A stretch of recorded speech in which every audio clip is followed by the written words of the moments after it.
皆様こんにちは。今回はアーティスティックな VR 画像を作成できる Android アプリスプレイスケープをご紹介させていただきます。スプレイスケープは2016年10月13日に Google からリリースされた Android 専用のカメラアプリです。手軽に VR 画像を作成できるアプリなのですが、カメラアプリで利用できる通常のパノラマ撮影や全天球カメラを利用した VR 画像とは違い、アーティスティックな VR 画像を作成できる点が特徴となっています。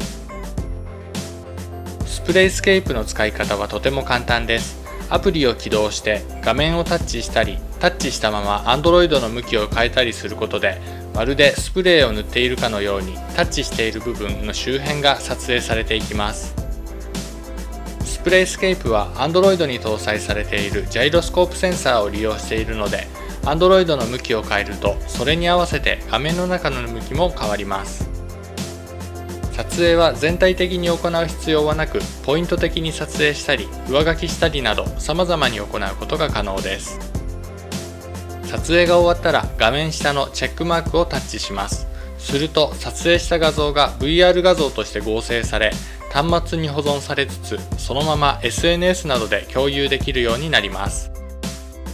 シェアリンクの場合は撮影した VR 画像の URL リンクを任意のアプリを利用して共有することができます。Share to Facebook では VR 画像のまま Facebook にシェアすることが可能です。スプレイスケープの基本的な使い方はたったこれだけです。スプレイスケープは起動して画面をタッチするだけで撮影が行える簡単なアプリですが、Android のフラッシュライトを利用したり、スプレーの範囲を変更するなどの各設定も搭載されています。設定のアイコンは画面の上下に各3つずつ配置されています。まず上の段の一番左のアイコンはギャラリーアイコンです。スプレイスケープで撮影した VR 画像の一覧が表示されます。ギャラリーからは改めて共有したり削除を行えるほか、編集アイコンをタッチすることで改めて上書き撮影を行うことができます。上の段の真ん中がフラッシュライトアイコンです。タッチすることでフラッシュライトを点灯させたまま撮影を行うことができます。上の段の一番右がキャンセルアイコンです。1回タッチして表示されるクリアをタッチすることで、それまで撮影した画像を消去することができます。下の段の一番左のアイコンはスプレーの範囲を設定するアイコンです。タッチすることでスプレーの範囲を3段階で設定することができます。またスプレーの範囲は撮影中に切り替えることもできます。下の段の真ん中は撮影終了アイコンです。下の段の一番右はカメラの切り替えアイコンとなります。